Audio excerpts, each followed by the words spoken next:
acaba de escribir su nombre en el mismo libro que alguna vez firmaron Darwin, Einstein u Oppenheimer, al incorporarse como miembros de la Academia Estadounidense de Artes y Ciencias. Es un nuevo reconocimiento para el Premio Nacional de Ciencias 2002 Ramón Latorre de la Cruz, el científico chileno más citado en el mundo de acuerdo a la Universidad de Stanford por sus estudios de los canales iónicos de las membranas celulares, los que transmiten información de una célula a otra mediante impulsos eléctricos. Simplificando al máximo y con el perdón de los científicos, demostró cómo los animales somos seres eléctricos. Algo bien distinto a la poesía o al teatro que lo fascinaban mientras estudiaba en el Liceo José Victorino Las Tarrias de Providencia. El gusto por la ciencia lo fue desarrollando casi por casualidad, pero con enorme talento. Luego de completar sus estudios como bioquímico, junto a Cecilia Hidalgo, su primera esposa, fueron los primeros estudiantes de doctorado de la Universidad de Chile. Gracias a una beca pudo seguir estudios de postdoctorado en Estados Unidos y tras un breve paso por Chile, entre 1972 y 73, volvió. Primero como investigadora a la Universidad de Duke, luego a Chicago y finalmente a la más prestigiosa de todas, Harvard. Allí estaba cuando en 1973 el entonces Claudio Teitelbaum lo tentó para volver a Chile con el doble propósito de hacer ciencia y recuperar la democracia. Juntos crearon el Centro de Estudios Científicos de Santiago, en la misma calle Presidente Errázuriz donde vivía Augusto Pinochet como comandante en jefe. Se convirtió finalmente en un polo de conocimiento tan reconocido que en 1997 trajo por primera vez a Chile al célebre físico británico Stephen Hawking.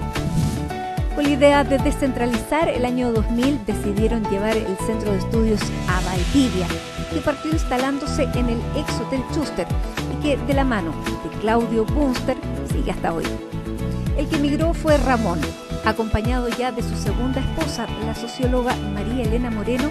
En 2006 partió a Roma a petición de la presidenta Bachelet como agregado científico de Chile en Italia. Muy lejos del retiro, el 2008 y con 69 años volvió a Chile, pero a emprender una nueva aventura: fundar el Centro Interdisciplinario de Neurociencia de Valparaíso, donde confluyen disciplinas muy diversas: físicos, neurobiólogos, genetistas y bioinformáticos que hoy transitan entre la Universidad de Valparaíso y esta antigua casa del pasaje Harrington en Playa Ancha.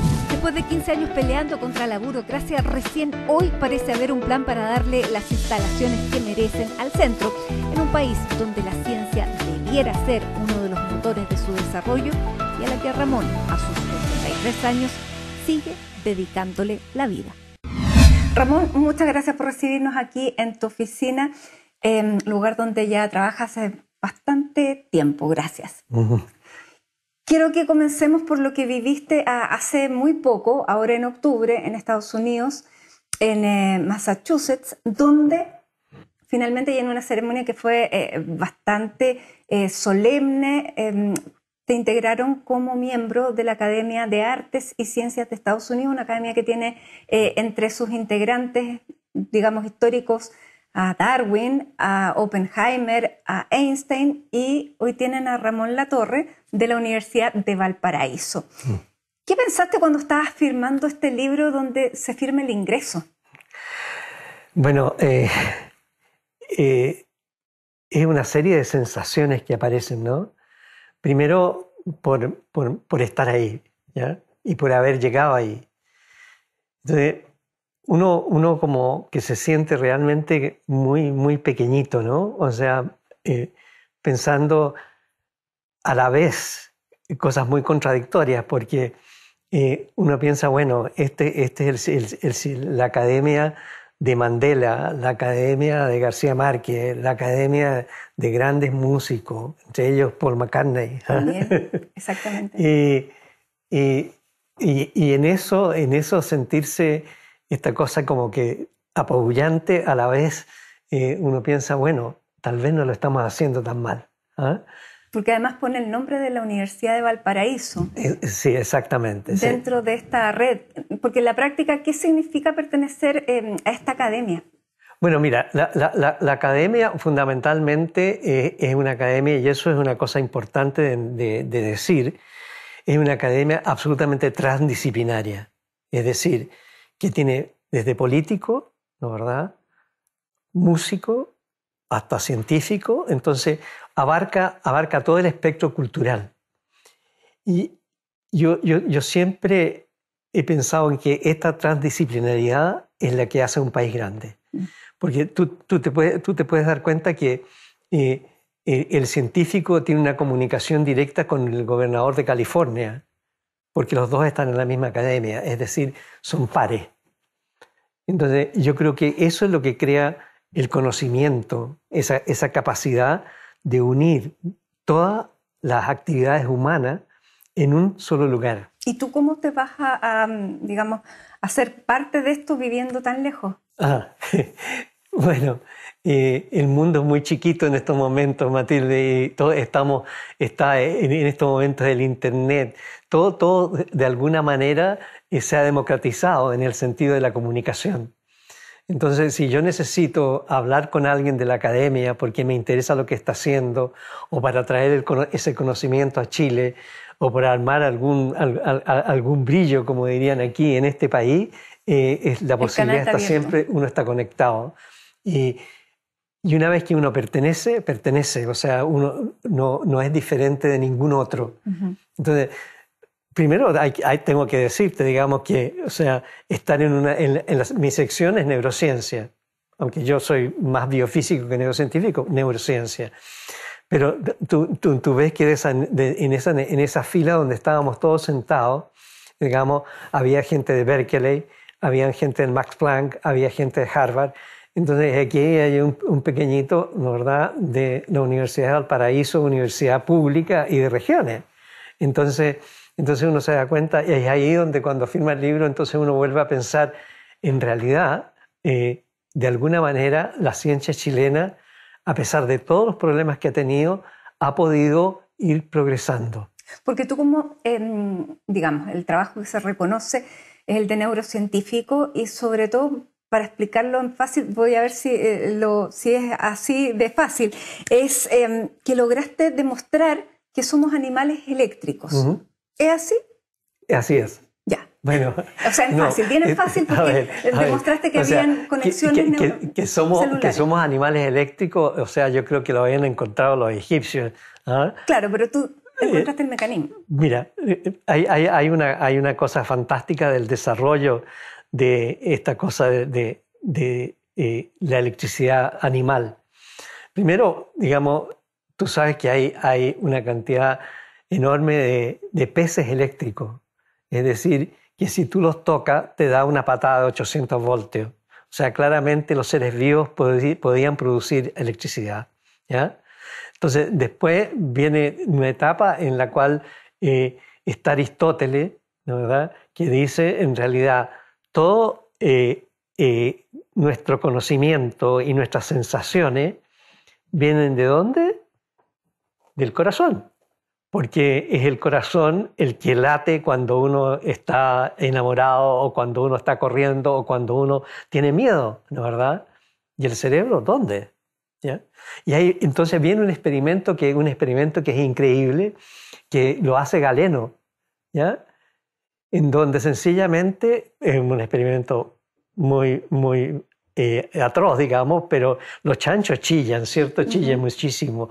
Bueno, le corta el nervio, es un nervio, fíjate que va del cerebro, pasa por el corazón y llega a la laringe, y eso te permite modular y hablar, digamos, y a los chanchos chillar. Le corta ese nervio y dejan de chillar, y demuestra, vuelve, digamos, el sitial del sistema nervioso al cerebro, ¿ya? Entonces, tú ves que entonces sabemos de la electricidad de mal. Luego viene Galvani, que con los rayos hace que los sapos contraigan las patas, digamos.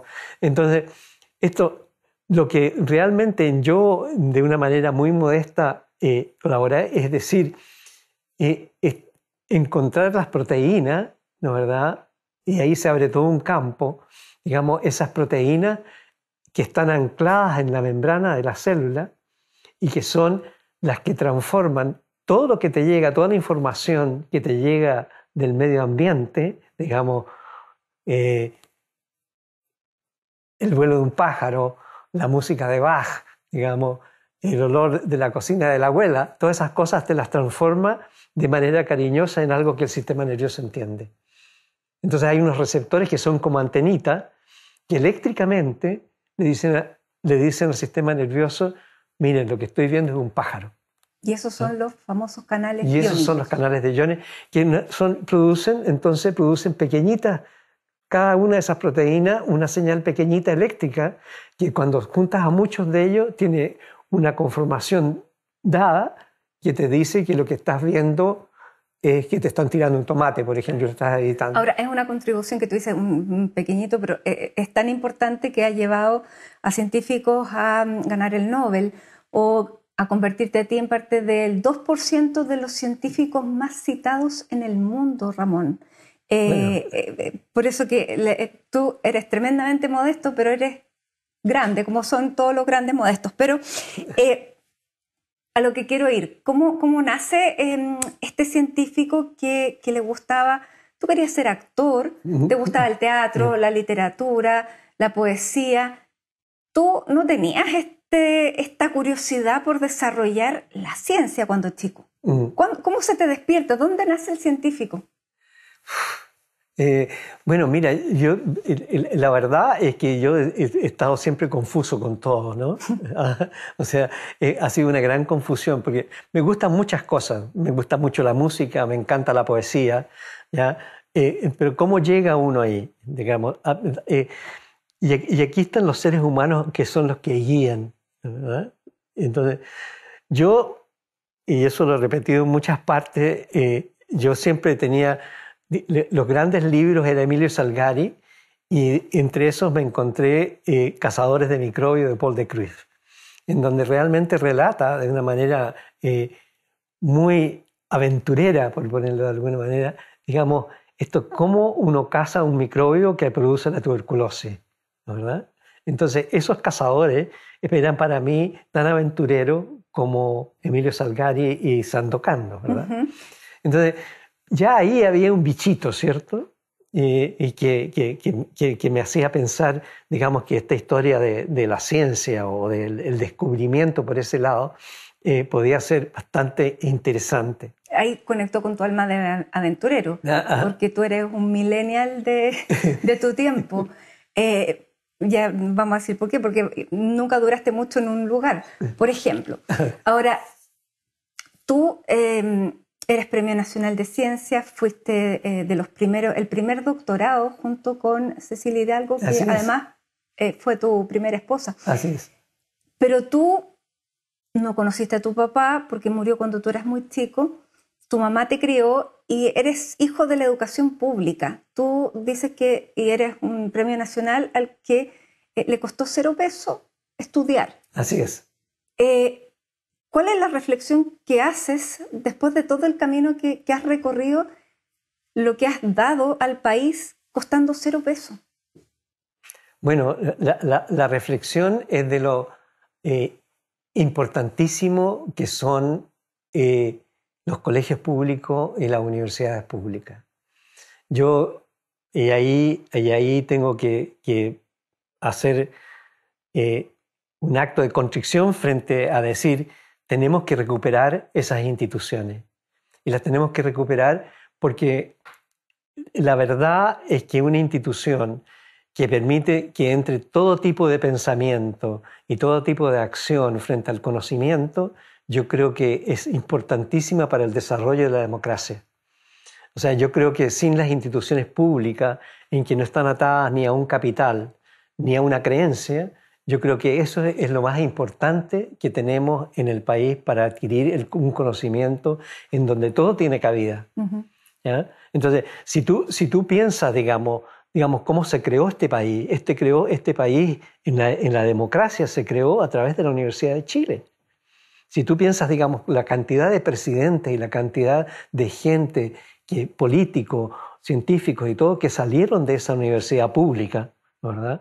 Y la cantidad de gente también que salió de los colegios públicos. Porque yo estudié en un colegio público, el José Victorino Lastarria, y aquí tenemos un problema fundamental, que es un problema social. El problema es que yo, en ese colegio, que quedaba anclado en Providencia, tenía a mi lado el dueño de Colbún, y a mi lado tenía una persona que venía, un hijo de un trabajador de la población de Arenero. Entonces la malla social, ¿no verdad?, se funda conociendo todos los tipos de gente y todos los tipos de gente la que vive y cómo viven. ¿Ya? Entonces uno aprende, digamos, del rico montones de cosas y aprende también un montón de garabatos del que viene de la población de areneros, pero esa es una malla que se rompe en Chile, digamos, y en este momento los colegios públicos, y ahí es un problema terrible con la educación, con la educación prácticamente en estos momentos está destruida, y está destruida, te lo voy a decir por qué. Porque no preparamos, y eso no preparamos ciudadanos. Estamos preparando gente, ¿no es verdad?, para que llegue a la universidad y tengan una profesión. No estamos creando una persona que entienda de qué es lo que es el país y para qué sirve la patria. ¿Cuándo se rompió eso? Yo creo que nunca se cumplió de manera plena, pero por lo menos lo que yo sentí, ¿no es verdad?, cuando estaba estudiando, tanto en la universidad como en el colegio, que realmente había una integración social. Claro. Ahora, bueno, lo decíamos, fuiste el primero en doctorarse junto con la que fue tu primera señora. Después ganaste una beca y seguiste estudiando un postdoctorado en Estados Unidos. También, bueno, gracias a otra beca. Y allá desarrollaste, bueno, un conocimiento que trajiste acá el año 72, donde planeabas quedarte por mucho tiempo en la universidad. ¿Cómo fue ese regreso y qué es lo que pensabas tú para ese regreso? A ver, claro, uno lo mira, digamos, de una manera romántica, porque fue llegar en medio de la Unidad Popular, ¿no?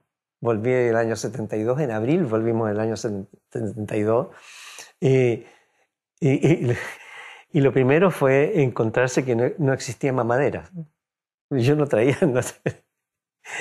y las mamaderas la gente las había tirado al río Mapocho.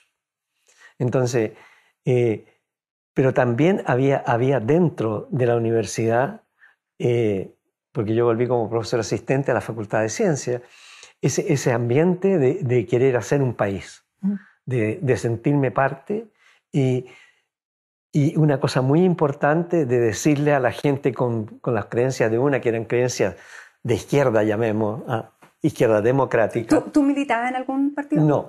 No, vamos a ir ahí, te voy a contar cuál fue mi progresión. Y esa izquierda democrática, que estaban los comunistas, estaban los socialistas, había un montón de los radicales, ¿no es verdad? Pero dentro de eso, nosotros y los estudiantes teníamos que ser los mejores. Entonces había una cosa de avance, de decirle, ustedes, la única manera de hacer un país y de hacer patria es que seamos los mejores para construir un país mejor. Porque fíjate, una cosa que es súper importante en cuanto me acordé de eso, en la Academia de Artes y Ciencias de los Estados Unidos, ¿no es verdad?, que es el final de la creación, que crearon los padres de la patria de Estados Unidos, entre ellos Adams y otros más, dice: esta academia se hace para el bienestar y la felicidad de nuestros ciudadanos. ¿Te fijas? O sea, el conocimiento se pone, digamos, al alcance de todo el mundo. Bueno, vino el golpe. Entonces, se acabó. Claro, entonces, bueno, dentro de todo esto hicimos asado de tomate porque no había carne, pero había esa cosa que es tan bonita de pensar que estábamos construyendo un país, ¿no es verdad? Y fíjate tú, lo más importante es que yo podía discutir de marxismo con la persona que me estaba pintando la pared. Entonces, porque habían todas estas escuelas nocturnas, entonces había una evolución cultural que probablemente fue muy mal manejada desde el punto de vista político, no nos dimos cuenta de a dónde estaba yendo, pero había toda esa cosa de creer, digamos, que la educación, digamos, y la preparación del pueblo era fundamental para sacarnos del subdesarrollo. Vamos a hacer una pausa, Ramón. Dígame. La primera quincena en Íntimo, y vamos a volver para saber qué pasó contigo después del golpe, porque te tuviste que ir, pese a que los planes eran otros. Así que hacemos la pausa y estamos de regreso.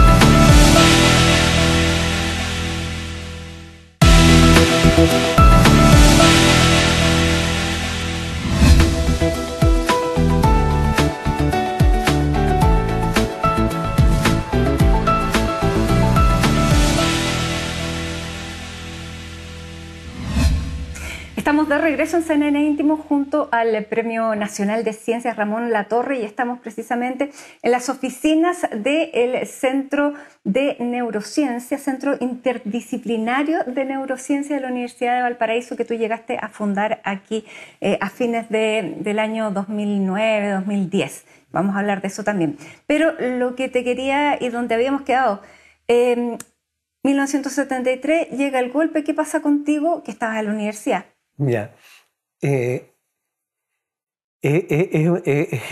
una historia divertida porque lo que pasó fue lo siguiente, que yo pasé por un mal momento familiar en el año 73, entonces decidí salir al extranjero por un rato, ¿ya?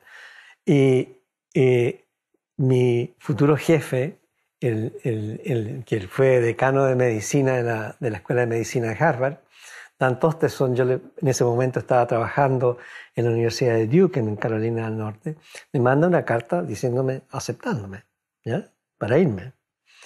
Pero en ese ir y venir, en el cual yo estaba muy mal anímicamente, y tal vez aquí hay una anécdota que puede ser interesante, digamos, es que estamos en medio de que habían desaparecido los cigarrillos y toda la cosa, y yo me encuentro un tarro con tabaco, y tenía una pipa y empiezo a fumar, ¿no? Y bueno, pasa el tiempo y yo me empiezo a sentir cada vez mejor con esto mando mi pipa y se me empieza a llenar en la oficina de estudiantes. Entre otras cosas, andaba muy de noche, estaba muy insomne, andaba en mi citroneta y veo un tipo colgando en el puente Purísima, ese puente que tiene, ¿no? Lo veo colgando y le dicen, no te tires, le digo yo, o sea, lo peor que puedes hacer es tirarte. Mira, yo he estado muy mal y estoy bien ahora. Y me queda mirando y me dice, huevón, estoy poniendo un letrero. No. Entonces, bueno. Porque el tabaco que tú tenías era marihuana pura. Era marihuana, claro.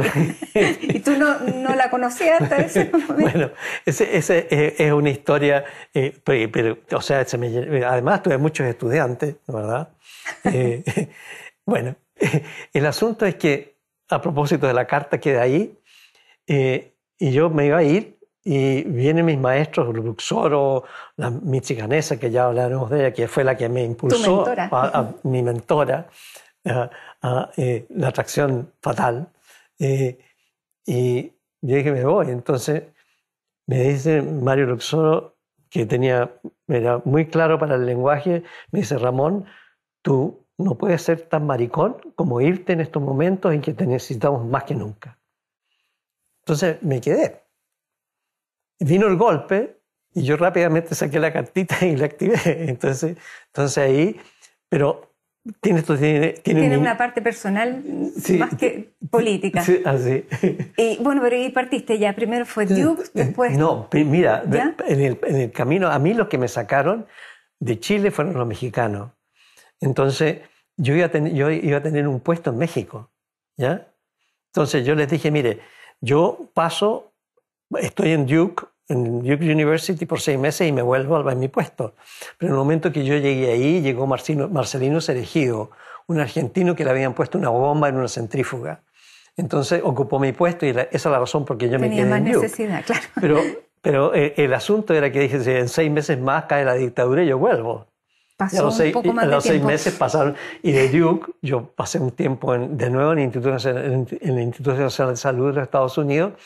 Y ahí Dan Tosteson, el que te decía que fue el futuro decano de la Escuela de Medicina de Harvard, me llevó a Chicago. Me dijo, ándate conmigo, porque realmente decían que yo trabajaba más que los chinos en esa época.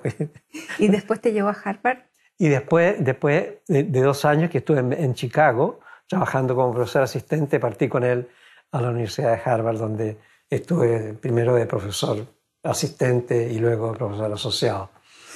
Ya, y estabas ahí, o sea, en el mejor lugar, me imagino, para un científico, país desarrollado, la universidad, una de las mejores, si no la mejor, con recursos, ganando lo que aquí un profesor no gana. Y llega entonces Claudio Teitelbaum y te dice, vámonos a Chile, y tú le dices que sí. Sí. ¿Por qué? Esa es una buena pregunta. Porque mira, durante todo el tiempo que estuvimos en Estados Unidos, no sé qué es lo que tendrá esta tierra, pero los chilenos son muy apegados. O sea, de alguna manera este país, con todo lo desastroso que puede hacer, no sé, tenemos esa cosa de chileno, y durante todo ese tiempo, y ahí viene lo que tú me preguntabas acerca de partidos políticos, durante todo ese tiempo estábamos pensando en hacer 2 acciones para Chile. Hasta bailé cueca, imagínate tú. ¿Ah? Eso ya, vendíamos empanadas y qué sé yo, y teníamos una cosa que se llama Chile Democrático, ¿ya? En que aparecían un montón de gente, y ahí yo, entre comillas, me hice miembro del Partido Comunista. ¿Ya? Ya, entonces era de toda lógica que Claudio Teitelbaum en esa época, Claro, o Claudio Bunster, entonces, te bueno, ahí convocaran. estaba Claudio, él llegó y me dijo, vámonos Ramón, y la razón por la cual fue, y fundamos un centro independiente en Santiago. Ya estoy conversando con gente, ella había contactado, me parece, a Marta Muse, que era la presidenta de la Tinker Foundation, y bueno, y partimos. Entonces, claro, había el doble cometido de hacer ciencia, pero de tener un rol en el regreso a la Claro, democracia. y la otra cosa era, la idea, ¿no es verdad?, era volver, y siempre lo dijimos, ciencia como la farmacia humana, siendo la mejor del centro. ¿Ah? Y pudieron hacerlo. Y yo creo que sí, yo creo que realmente el CEX, el Centro de Estudios Científicos de Santiago, fue una gran cosa porque acuérdate que la situación estaba muy mala. Yo en la universidad... Era año 83. 83, en la universidad, y ahí tuve yo la gran suerte, ¿no es verdad?, de que encontrarme con un grupo de colegas que está en una situación difícil económicamente de todo, ¿no? De fondos para hacer ciencia y salarios. Los salarios eran bastante malos. Entonces, esa cosa de llegar con el centro y adquirir fondos desde afuera, y adquirimos fondos no solamente a través de la Tinker Foundation, sino que nos ganamos un grant en el Instituto Nacional de Salud que duró por 6 años. Entonces, pudimos recuperar a gente que quería volver a Chile, a pesar de la situación. Entonces, bueno, Cecilia Hidalgo se formó ahí, Pedro Labarca, Enrique Jaimovich, un montón de... Romilio Espejo, Premio Nacional de Ciencias Aplicadas. Entonces todo fue una cosa de hacer buena ciencia y de recuperar espacios dentro de la universidad. Y eso lo lograron, y no pasó nada que tú fueras comunista durante la dictadura. Bueno, durante la dictadura no, porque yo era un oculto, nunca tuve, de hecho no tuve nunca carnet. ¿Ya? Ya. ¿Y fuiste comunista hasta cuándo? Yo creo que fui comunista hasta, quizás hasta el momento que vino la democracia, fíjate. En que el Partido Comunista decidió no apoyar el plebiscito, Sí. si no me acuerdo bien, pero... Sí. ¿Ah? ¿No es verdad? Sí. Entonces en ese momento se me produjo un montón de contradicciones, pero también está la contradicción mundial, ¿no es verdad? Sí, Y cae el muro y se demuestra, digamos, bueno, salen todas las barbaridades de Stalin, todas las barbaridades de Lenin, o sea que realmente era un castillo de papel en el cual desgraciadamente creímos muchísimo, y muchos de los que creímos murieron por eso. Y eso realmente es imperdonable. O sea, Ramón, ahora quedé crucificado para siempre con el Partido Comunista. No, bueno, también han tenido una evolución. Por lo menos ya no reniegan del 89 del plebiscito.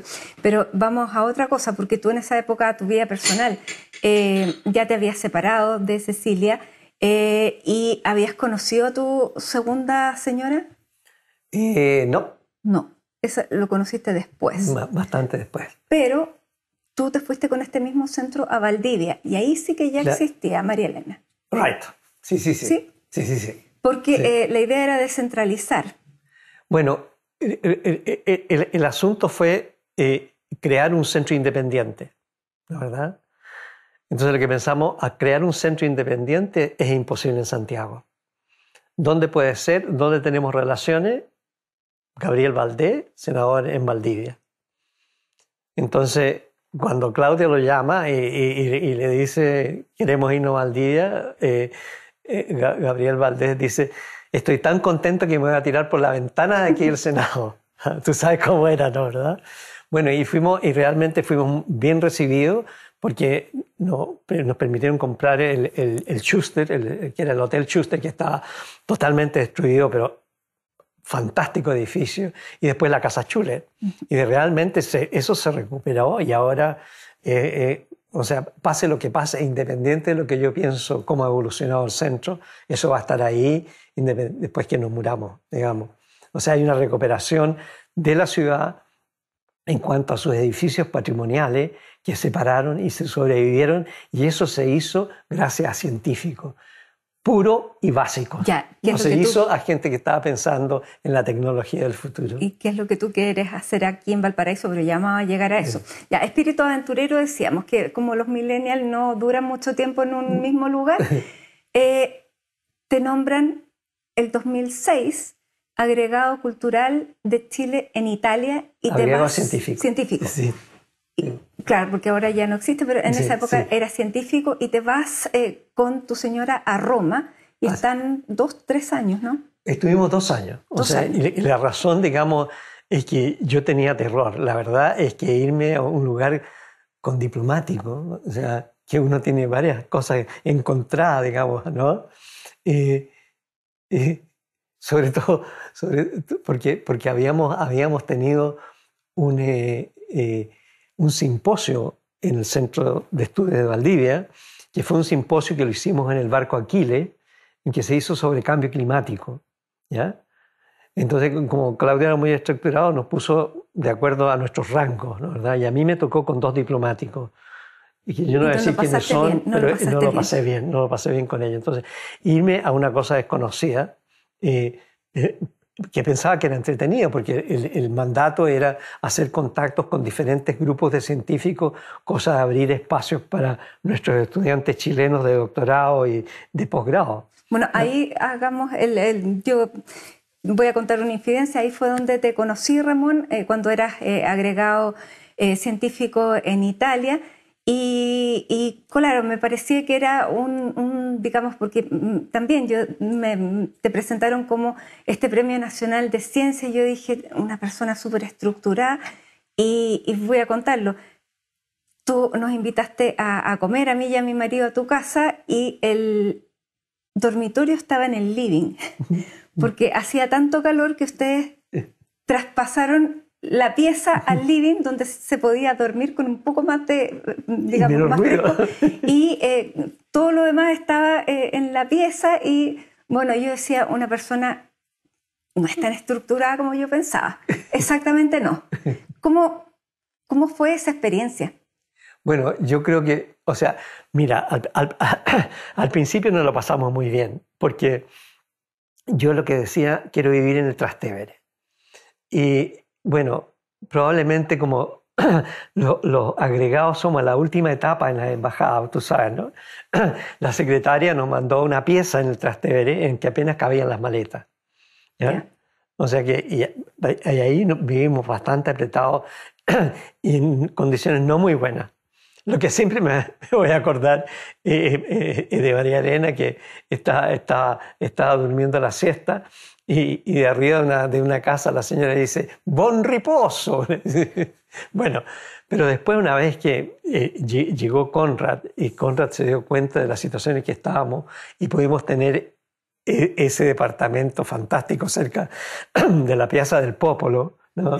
Donde que ustedes conocieron, ahí ya la vida cambió, y llegaron los hijos, llegó todo el mundo, y fue una experiencia única. Y pudiste desarrollar, claro, este contacto con las universidades europeas que eran... Y eso además, o sea, que precisamente estuve con el premio Nobel, con Erwin Neher en Göttingen, estuve en París. Bueno, y vinieron muchas cosas que me tocó también cubrir como corresponsal. Sí. Bueno, la fama llegó a... No, tu fama ya te antecedía, pero de Roma aterrizaste aquí en Valparaíso. con la idea de crear este centro interdisciplinario de neurocientíficos. Exacto. Que era como el sueño para un neurocientífico como tú. Y nuevamente le dices a tu señora hay que irse y nos vamos a Valparaíso. Así es.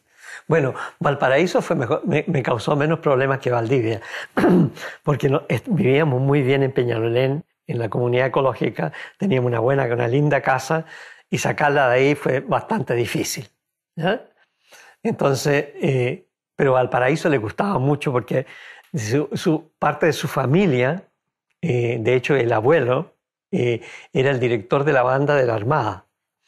Entonces vivió mucho en Valparaíso. Entonces eso fue más fácil. ¿Y aquí llegaron? Llegamos acá y dando tumbos y tumbos, porque al comienzo fue difícil. Lo bueno es que este centro ya estaba armado, había un montón de gente, digamos, científicos que me apoyaron muchísimo en poder hacer avanzar el centro. Y me acuerdo que lo primero que dije, bueno, tenemos que tener un edificio.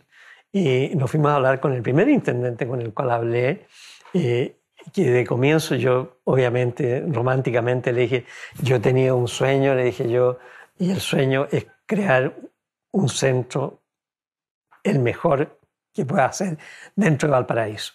Entonces me dijo, mejor que el SEX. Me dijo, sí, le dije, va a ser mejor que el SEX. Entonces, vamos a quedar hasta aquí, vamos a hacer la pausa para saber qué pasa con este sueño al regreso. Así que hacemos un breve corte, el último en CNN Íntimo, y estamos de regreso.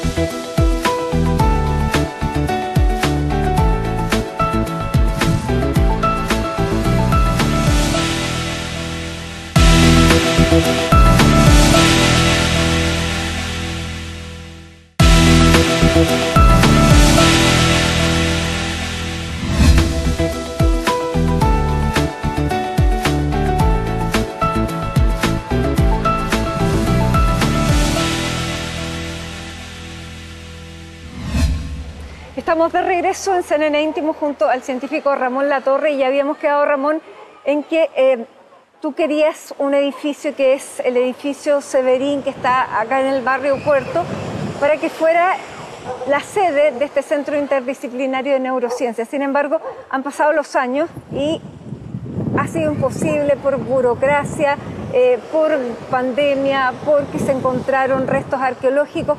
¿Qué es lo que se va a hacer finalmente? ¿Cuál es el plan B? Bueno, o sea, primero que nada, para mí ha sido una pesadilla que ha durado 12 años tratando de realmente echar a andar ese edificio, que hay que hacer notar, digamos, que no solamente era una mañosería de unos científicos, sino que era realmente parar un edificio en orden de un rescate social del barrio, porque ese barrio es uno de los barrios, si uno lo arreglara, realmente sería uno de los más bellos de Valparaíso.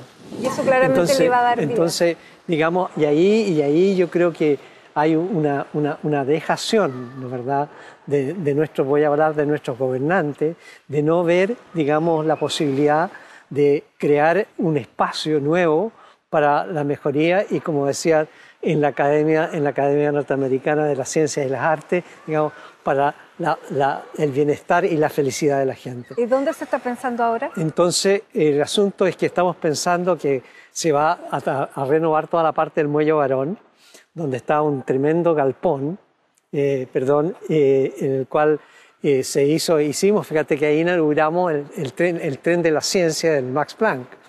Y ahí pensamos que hay un espacio para nosotros, lo cual sería fantástico, sería ideal, porque había un espacio para la innovación, pero hay un espacio para la artesanía, hay una llegada de cruceros, va a haber un hotel con un centro de convenciones, y para eso, desde el punto de vista del desarrollo nuestro y de nuestra ciencia, es ideal.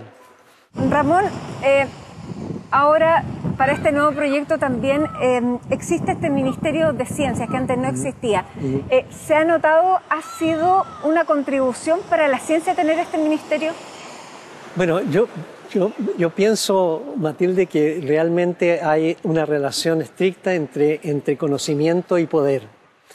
Entonces, si realmente pudiéramos conversar los científicos con los políticos de una manera que nos escucháramos, en donde los científicos proponen proyectos y los científicos entienden esos proyectos para el bienestar ¿no es verdad? Y el crecimiento, porque yo creo que eso es importantísimo para Chile, estaríamos muy bien.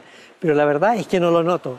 No noto eso y lo noto, te voy a decir, y esto va a ser una cosa del ego, digamos, en que yo entro a la Academia Norteamericana de Ciencias y Artes. Entonces, por lo menos una llamada de la ministra o del ministro, digamos, a decir, mira, qué bien Ramón, porque no es que yo sea importante, sino que es el hecho que me hayan elegido. Lo importante para la ciencia es que realmente hemos podido salir, a pesar de todas las restricciones, la ciencia en Chile ha crecido y ha crecido bien y está sana. Pero sin ayuda de la política y realmente un ministerio fuerte en que realmente nos muestren, digamos, a dónde hemos llegado, a pesar de lo poco y que con un poquitito más estaríamos muchísimo mejor, yo creo que sería muy bueno de parte del ministerio. Bueno, porque se propone también que Chile salga del modelo de producción y de desarrollo que tiene, que se incorpore el conocimiento, pero como tú me estás diciendo, eso no se está viendo reflejado en nada. Pero yo creo que en absolutamente nada, o sea, realmente, o sea, el punto es que la única manera de salir del subdesarrollo, porque no hablemos que somos un país desarrollado, ¿cierto? Los chilenos se creían que con comprar autos modernos, ¿no es verdad?, estaban en un país desarrollado. No, los que están en un país desarrollado son los que produjeron los autos para que los compraran los chilenos, ¿no es verdad? Eso refleja, digamos, la falta, digamos, de intervención del Estado para crear un conocimiento propio dentro de Chile. Bueno, es lo que y yo creo que sin ese conocimiento propio no hay crecimiento. Entonces, ¿qué estamos hablando de crecimiento? Esperemos que con el hidrógeno verde, que con el litio, ese conocimiento sí pueda florecer, porque lamentablemente siempre se asocia a la aplicación del conocimiento, la cantidad que se invierte. Cuando no... Sí, pero te fijas, pero la única manera que han crecido los países en tener una relación estricta entre la ciencia de base y la ciencia, así la llamada ciencia aplicada. Porque si no se desarrolla una, tampoco se va a desarrollar la otra. Porque es una mentira esto de la innovación sin una base real. O sea, desde el transistor hasta tu teléfono, todo viene de alguna manera de desarrollo de la ciencia de base, la gente que ha hecho la ciencia para que se vaya a producir el transistor o para que se haya producido el GPS, digamos. Sin Einstein no hay GPS. Entonces, ahora, Ramón, tú acabas de cumplir 83 años y estás... 82. 82. No me suele la edad, no, Matilde. Hasta el último día antes de cumplir los 83 son 82. Y sigues súper activo. De hecho, estás trabajando en un proyecto sobre las capacidades que tenemos para sentir las distintas temperaturas. ¿Qué es lo que estás haciendo hoy día? Mira, eso es una... el que encontró estos canales de iones, estas proteínas que tenemos en la membrana y que sienten la temperatura, se acaba de ganar el premio Nobel.